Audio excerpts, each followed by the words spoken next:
النحو في الكلام كالملح في الطعام বিসমিল্লাহির রহমানির রহিম। কাফিয়া কিতাবের প্রথম দার্স আল কালিমাতু লফজুন উযিআ লিমা'নান মুফরাদিন। এই মুফরাদুন শব্দটারে 3 হরকত দিয়ে মুফরাদিন, মুফরাদুন, মুফরাদান পড়া যায়। তখন তার মধ্যে যদি মুফরাদিন পড়ি তাহলে মানান থেকে সিফত হবে, আর যদি মুফরাদুন পড়ি তাহলে লফজুন মৌসুফের সিফত হবে, আর যদি মুফরাদান পড়ি তাহলে তার দুই অবস্থা, হয়তো উযিআর জমির থেকে হাল অথবা মানান থেকে হাল হবে।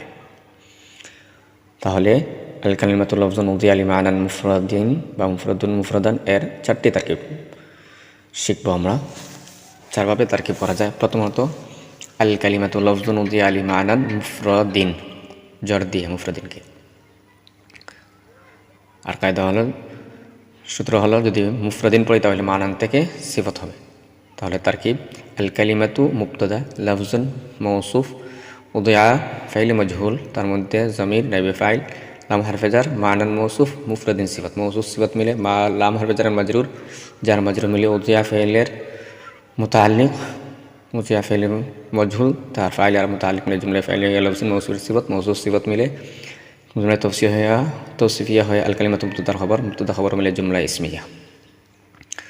উক্ত সংজ্ঞা অনুযায়ী তার অর্থ হবে আল কালিমাতু, অর্থ হচ্ছে কালিমা, লফজুন উযিআ লিমা'নান মুফরাদিন, লফজুন মৌসুফর, এজন্য এমন শব্দ আসবে।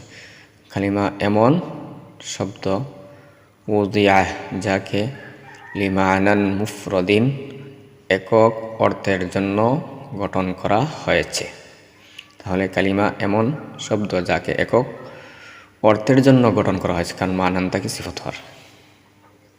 কাওয়াইদে তরজমা, কীভাবে অনুবাদ করব। আল কালিমাতু লফজুন উযিআ লিমা'নান মুফরাদিন, এখানে সর্বপ্রথম আল কালিমাতু অর্থ হচ্ছে কালিমা, কারণ মুবতাদা হয়েছে, আর মুবতাদা খবরের মধ্যে মুবতাদা এর অনুবাদ প্রথমে তোলা হয়, তারপর খবরের। সুতরাং আল কালিমাতু অর্থ কালিমা, আর খবরটা আবার তারকিবের মধ্যে মৌসুফ সিফত, আর মৌসুফ সিফতের মধ্যে সিফতের অনুবাদ মৌসুফ সিফত হয়েছে, আর মৌসুফ সিফতের মধ্যে প্রথমে সিফতের অনুবাদ করা হয়, তারপর মৌসুফের।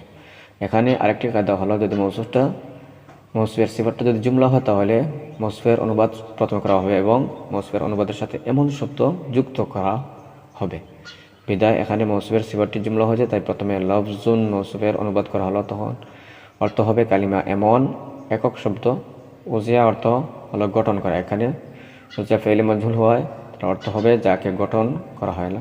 আর কায়দা হলো জুমলা ফাইলের মধ্যে সর্বপ্রথম ফাইলের অর্থ ওঠে, তারপর জার মাজরুরাতের বা মুতাআল্লিকাতের।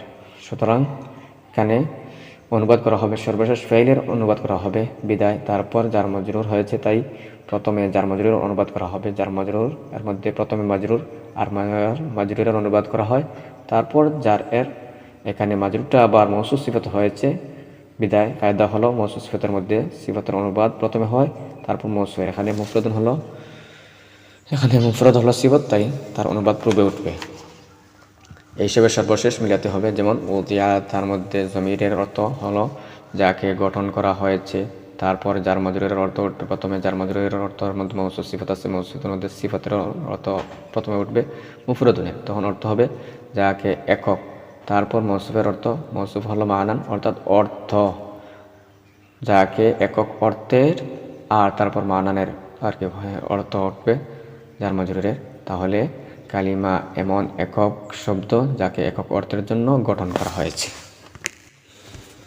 উক্ত সংজ্ঞা অনুযায়ী তার উদাহরণ একটা হচ্ছে মা লাহা, আর একটা হচ্ছে মা আলাইহা। অর্থাৎ মা লাহা আর মা আলাইহা বলা হয় সংজ্ঞা অনুযায়ী, অর্থাৎ যার পক্ষে মিসাল বা মা আলাইহা বলা হয়, যার বিপক্ষে উদাহরণ দেওয়া হয় তাকে মা আলাইহা বলা হয়।